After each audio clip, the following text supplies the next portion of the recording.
ರಾಧಿಕಾ ಮತ್ತು ಅಂಬಿಕಾ ಇಬ್ಬರು ಅಕ್ಕ ತಂಗಿಯರಾಗಿದ್ರು. ರಾಧಿಕಾ ಅಮ್ಮ ಮತ್ತು ಅಂಬಿಕಾಳ ಅಮ್ಮ ಸ್ವಂತ ಅಕ್ಕ ತಂಗಿಯರು. ಅವರ ಮನೆಗಳು ಕೂಡ ಒಂದೇ ರೋಡಿನಲ್ಲೇ ಇದ್ವು. ರಾಧಿಕಾ ಮತ್ತು ಅಂಬಿಕಾ ಇಬ್ಬರು ಈಗ ಒಂದೇ ಕಾಲೇಜಿನಲ್ಲಿ ಜೊತೆ ಜೊತೆಯಾಗಿ ಓದ್ತಾ ಇದ್ರು. ಒಮ್ಮೆ ಅಂಬಿಕಾ ಕಾಲೇಜಿನಿಂದ ಹೊರಗೆ ಹೋಗಲು ರಾಧಿಕಾನ ಕರೀತಾಳೆ. ಆದರೆ ರಾಧಿಕಾಗೆ ಸ್ವಲ್ಪ ಕೆಲಸವಿರುತ್ತೆ. ನಾನು ನನ್ನ ಕೆಲಸ ಮುಗಿಸಿಕೊಂಡು ಬರ್ತೀನಿ, ಆಮೇಲೆ ಹೋಗೋಣ ಅಂತ ಹೇಳ್ತಾಳೆ. ಆದರೆ ಅಂಬಿಕಾ ರಾಧಿಕಾ ಮಾತು ಕೇಳದೆ ಒಬ್ಬಳೇ ಹೊರಗೆ ಹೊರಟು ಹೋಗ್ತಾಳೆ. ಎಷ್ಟೊತ್ತಾದರೂ ಅಂಬಿಕಾ ವಾಪಸ್ ಬಂದಿರಲಿಲ್ಲ. ಎಲ್ಲ ನೋಟ್ಸ್ ಮುಗಿದ ಮೇಲೆ ರಾಧಿಕಾ ಅಂಬಿಕಾಳನ್ನು ಎಲ್ಲ ಕಡೆ ಹುಡುಕಾಡ್ತಾ ಇತ್ತು. ಆದರೆ ಅಂಬಿಕಾ ಮಾತ್ರ ಎಲ್ಲೂ ಸಿಗಲೇ ಇಲ್ಲ. ಕಾಲೇಜಿನ ಬಳಿ ಸ್ವಲ್ಪ ಮುಂದೆ ಅವರು ಪ್ರತಿದಿನ ಹೋಗುತ್ತಿದ್ದ ಆ ಚಾಟ್ ಶಾಪ್ ಬಳಿ, ಆ ಮರದ ಬಳಿ, ಆ ಬಾವಿಯ ಬಳಿ ಎಲ್ಲ ಕಡೆ ಹೋಗಿ ನೋಡ್ತಾರೆ. ಆದರೆ ಎಲ್ಲೂ ಕೂಡ ಅಂಬಿಕಾ ಕಾಣಿಸ್ಲಿಲ್ಲ. ಎಲ್ಲ ಕಡೆ ಹುಡುಕಾಡಿ ರಾಧಿಕಾ ವಾಪಸ್ ತನ್ನ ಕ್ಲಾಸಿಗೆ ಬಂದುಬಿಡ್ತಾಳೆ. ಅವಳು ತುಂಬ ಹೆದರಿಕೊಂಡು ತನ್ನ ಎಲ್ಲ ಗೆಳೆಯರನ್ನು ಕೇಳುತ್ತಾ ಪೂರ್ತಿ ಕಾಲೇಜೆಲ್ಲ ಹುಡುಕಾಡ್ತಾ ಇದ್ಲು. ಆಗಲೇ ಅಂಬಿಕಾ ಕಾಲೇಜಿಗೆ ವಾಪಸ್ ಬರ್ತಾಳೆ. ರಾಧಿಕಾ ಗಾಬರಿಯಾಗಿ ಕೇಳ್ತಾಳೆ, ಅಂಬಿಕಾ ನೀನು ಎಲ್ಲಿ ಹೋಗಿದ್ದೆ, ಇಷ್ಟೊತ್ತು ಏನು ಮಾಡ್ತಾ ಇದ್ದೆ ಅಂತ. ಆದರೆ ಅಂಬಿಕಾ ಅವಳು ಸೈಲೆಂಟ್ ಆಗಿ ನಿಂತುಕೊಂಡಿದ್ಲು.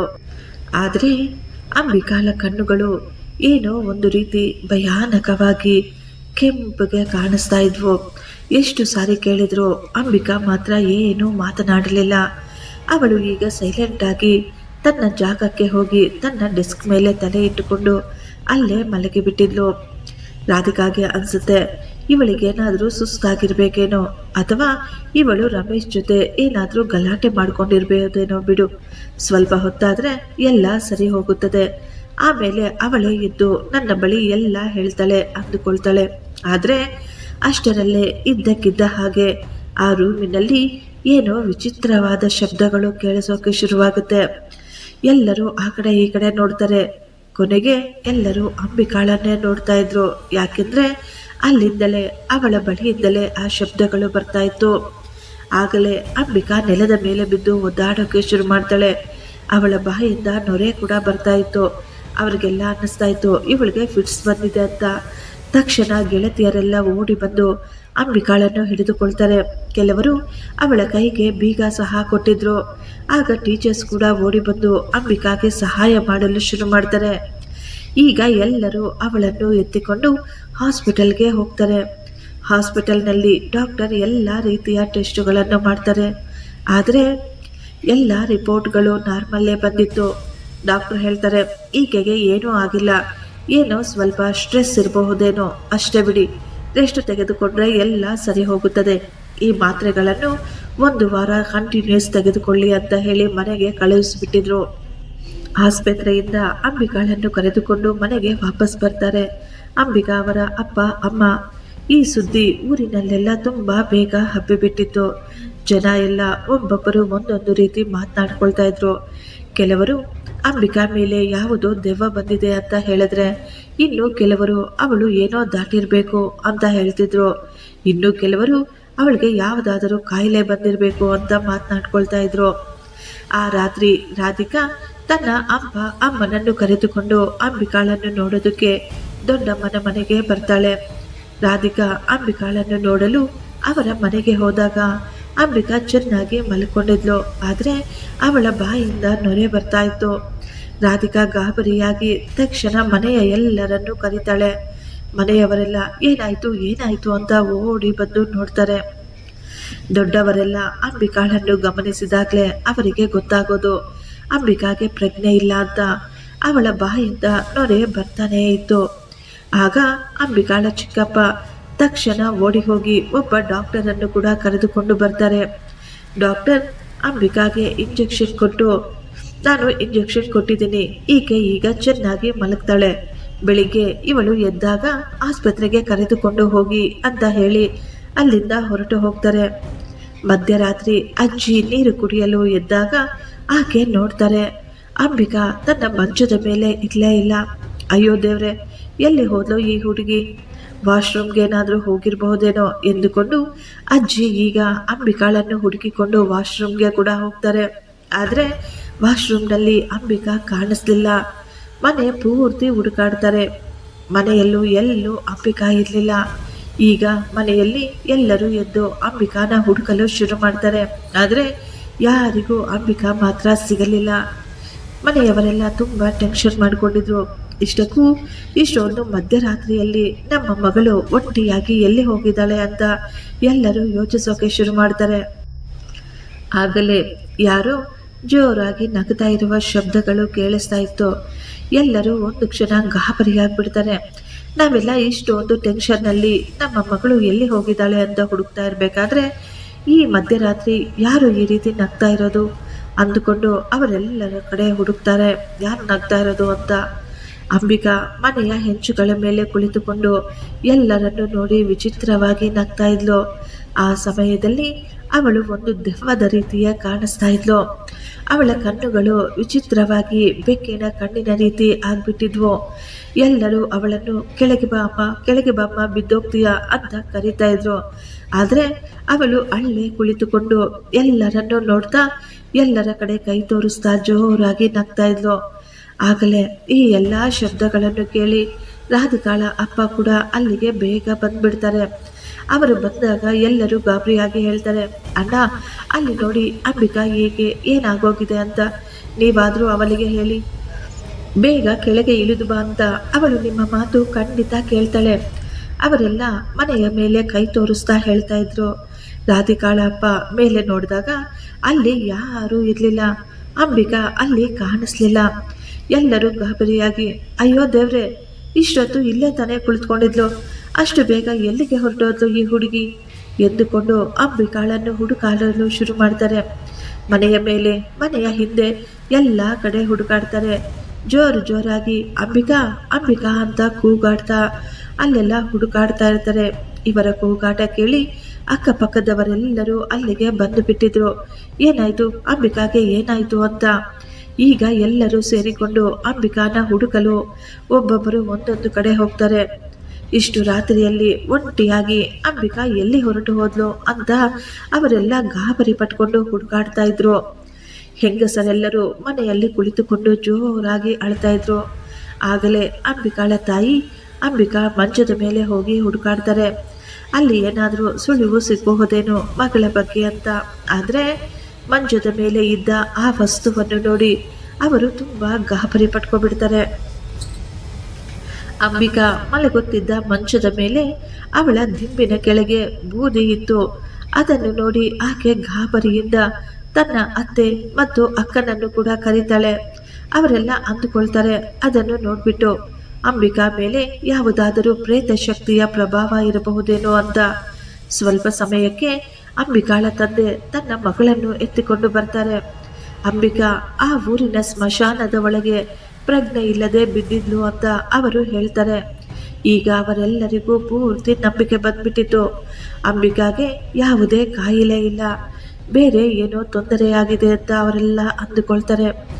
ಈಗ ಅಂಬಿಕಾಳ ತಂದೆ ಮತ್ತು ರಾಧಿಕಾಳ ತಂದೆ ಇಬ್ಬರು ಸೇರಿ ಅಂಬಿಕಾಳನ್ನು ದೊಡ್ಡ ಪಂಡಿತರ ಬಳಿ ಕರೆದುಕೊಂಡು ಹೋಗಬೇಕು ಅಂತ ತೀರ್ಮಾನ ತಗೊಳ್ತಾರೆ. ಆದರೆ ಮನೆಯಲ್ಲಿದ್ದಂತಹ ಅಂಬಿಕಾಳ ಚಿಕ್ಕಪ್ಪ ಮತ್ತು ಚಿಕ್ಕಮ್ಮ ಅವರನ್ನು ಅಡ್ಡಪಡಿಸುತ್ತಾ, ವಯಸ್ಸಿಗೆ ಬಂದಿರುವ ಹೆಣ್ಣು ಮಗಳು, ನಾಳೆ ಇವಳಿಗೆ ಮದುವೆ ಕೂಡ ಮಾಡಬೇಕು. ಈ ದಿನ ನೀವು ಈ ರೀತಿ ಮಾಡಿದ್ರೆ ಅವಳ ಮುಂದಿನ ಜೀವನಕ್ಕೆ ತೊಂದರೆಯಾಗುತ್ತೆ.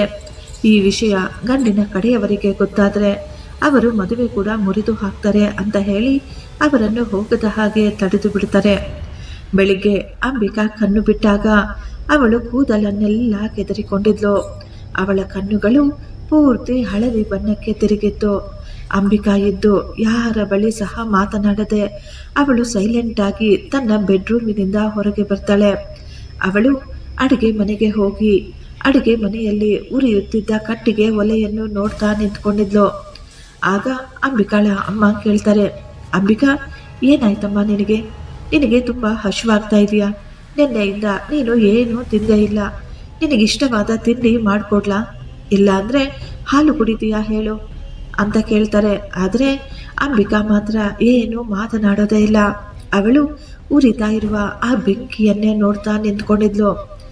ಏನಾಯ್ತು ಇವಳಿಗೆ ಅಂತ ಎಲ್ಲರೂ ಅವಳನ್ನೇ ನೋಡ್ತಾ ಇದ್ರು. ಅಷ್ಟರಲ್ಲೇ ಅಂಬಿಕಾ ಜೋರಾಗಿ ಉರಿತಾ ಇರುವ ಆ ಓಲೆಯಿಂದ ಬೆಂಕಿಯ ಕೆಂಡಗಳನ್ನು ತನ್ನ ಎರಡೂ ಕೈಗಳಲ್ಲೂ ಎತ್ಕೊಳ್ತಾಳೆ. ಅವಳು ಜೋರಾಗಿ ನಗ್ತಾ ಇದ್ಲು. ಆ ಕೆಂಡವನ್ನು ಎತ್ಕೊಂಡು ತನ್ನ ಮುಖದ ಬಳಿ ತೆಗೆದುಕೊಂಡು ಬರ್ತಾಳೆ. ಅದನ್ನು ನೋಡಿ ಎಲ್ಲರೂ ತುಂಬ ಗಾಬರಿ ಪಟ್ಕೊಳ್ತಾರೆ. ಎಲ್ಲರೂ ತಕ್ಷಣ ಅವಳ ಬಳಿ ಓಡಿ ಹೋಗ್ತಾರೆ. ಅಂಬಿಕಾಳ ಅಮ್ಮ ಮಗಳ ಕೈಯಿಂದ ಆ ಕೆಂಡವನ್ನು ತೆಗೆದುಕೊಂಡು ಬಿಸಾಕ್ತಾ ಇದ್ರು.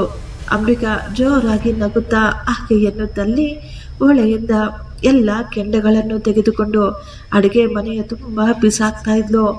ಅವಳ ಕಿರುಚಾಟ ಕೇಳಿ ಹೊರಗಿನಿಂದ ಅವಳ ಅಪ್ಪ ಮತ್ತು ಚಿಕ್ಕಪ್ಪ ಕೂಡ ಓಡಿ ಬರ್ತಾರೆ. ಅಡುಗೆ ಮನೆಯಲ್ಲಿ ಪೂರ್ತಿಯಾಗಿ ಬೆಂಕಿಯ ಕೆಂಡಗಳು ಎಲ್ಲ ಕಡೆ ಹರಡಿತ್ತು. ಅಂಬಿಕಾಳ ತಂದೆ ಮಗಳನ್ನು ಈಗ ಜೋರಾಗಿ ಬೈತಾರೆ. ಅವಳ ಕೆನ್ನೆಗೆ ಒಂದು ಏಟು ಹಾಕ್ತಾರೆ. ಅಂಬಿಕಾ, ನೀನು ಏನು ಮಾಡ್ತಾ ಇದೀಯಮ್ಮ? ನಿನಗೇನಾದರೂ ಹುಚ್ಚು ಹಿಡಿದಿದೆಯಾ? ಬೆಂಕಿಯನ್ನು ಯಾರಾದರೂ ಕೈಯಲ್ಲಿ ಎತ್ಕೊಳ್ತಾರ? ಆ ಬೆಂಕಿಯಿಂದ ನೋಡು ನಿನ್ನ ಕೈಯೆಲ್ಲ ಎಷ್ಟು ಸುಟ್ಟೋಗಿದೆ ಅಂತ ಅವರು ಮಗಳನ್ನ ಬೈತಾರೆ. ಆದರೆ ಅಂಬಿಕಾ ಮಾತ್ರ ಜೋರಾಗಿ ನಗ್ತಾ ಇರ್ತಾಳೆ. ಮತ್ತೊಂದು ಕ್ಷಣ ಅಳೋದು. ಕೆಲವೇ ಸೆಕೆಂಡ್ಗಳಲ್ಲಿ ಅವಳು ಆತನನ್ನು ಸೀರಿಯಸ್ ಆಗಿ ನೋಡ್ತಾ ಗುರಾಯಿಸ್ತಾ ಇರ್ತಾಳೆ. ಈಗ ಅವರೆಲ್ಲ ಗಾಬರಿಯಾಗಿ ನಾವು ತಕ್ಷಣ ಮಗಳನ್ನು ಪಂಡಿತರ ಬಳಿ ಕರೆದುಕೊಂಡು ಹೋಗೋಣ ಅಂತ ಹೇಳ್ತಾರೆ. ಆದರೆ ಅಷ್ಟರಲ್ಲೇ ಚಿಕ್ಕಮ್ಮ ಮುಂದೆ ಬಂದು, ಬೇಡ ಬೇಡ, ಅವಳನ್ನು ಕರೆದುಕೊಂಡು ಹೋಗಬೇಡಿ. ಒಂದು ವೇಳೆ ನೀವು ಆ ರೀತಿ ಏನಾದರೂ ಅವಳನ್ನು ಪಂಡಿತರ ಬಳಿ ಕರೆದುಕೊಂಡು ಹೋದರೆ ಅವಳ ಮದುವೆ ಸಂಬಂಧ ಮುರಿದು ಬೀಳುತ್ತೆ ಅಂತ ಭಯಪಡಿಸೋಕೆ ಪ್ರಯತ್ನಿಸ್ತಾಳೆ. ಸಂಬಂಧ ಮುರಿದ್ರೆ ಮುರಿದು ಬಿಡಲಿ, ನಮ್ಮ ಮಗಳು ಬದುಕಿದ್ರೆ ಇಂಥ 1000 ಸಂಬಂಧಗಳು ಬರ್ತವೆ. ಒಂದು ವೇಳೆ ಯಾವುದೇ ಸಂಬಂಧ ಬರದೇ ಇದ್ರೂ ಪರವಾಗಿಲ್ಲ, ನಮ್ಮ ಮಗಳನ್ನ ನಾವು ಸಾಯುವವರೆಗೂ ಮನೆಯಲ್ಲಿಟ್ಕೊಂಡು ರಾಣಿಯ ಥರ ಸಾಕೊಳ್ತೀವಿ ಎಂದು ಆಕೆಯ ಮಾತು ಕೇಳದೆ ಅಂಬಿಕಾಳ ತಂದೆ, ತಾತ ಮತ್ತು ರಾಧಿಕಾಳ ಅಪ್ಪ ಎಲ್ಲರೂ ಸೇರಿಕೊಂಡು ಅಂಬಿಕಾನ ಪಂಡಿತರ ಬಳಿ ಕರೆದುಕೊಂಡು ಹೋಗ್ತಾರೆ. ಅವರು ಬರುವ ಮೊದಲೇ ಮನೆಯಲ್ಲಿದ್ದ ಅಂಬಿಕಾಳ ಚಿಕ್ಕಪ್ಪ ಮತ್ತು ಚಿಕ್ಕಮ್ಮ ತಮ್ಮ ಮಗಳನ್ನು ಕರೆದುಕೊಂಡು ತಮ್ಮ ಬಟ್ಟೆಗಳನ್ನೆಲ್ಲ ಎತ್ತಿಕೊಂಡು ಯಾರಿಗೂ ಹೇಳದೆ ಮನೆಯಿಂದ ಹೊರಟು ಹೋಗ್ತಾರೆ. ಅವರು ಯಾಕೆ ಆ ರೀತಿ ಮಾಡ್ತಾ ಇದ್ದಾರೆ ಅಂತ ಅಲ್ಲಿ ಯಾರಿಗೂ ಅರ್ಥವಾಗಲಿಲ್ಲ.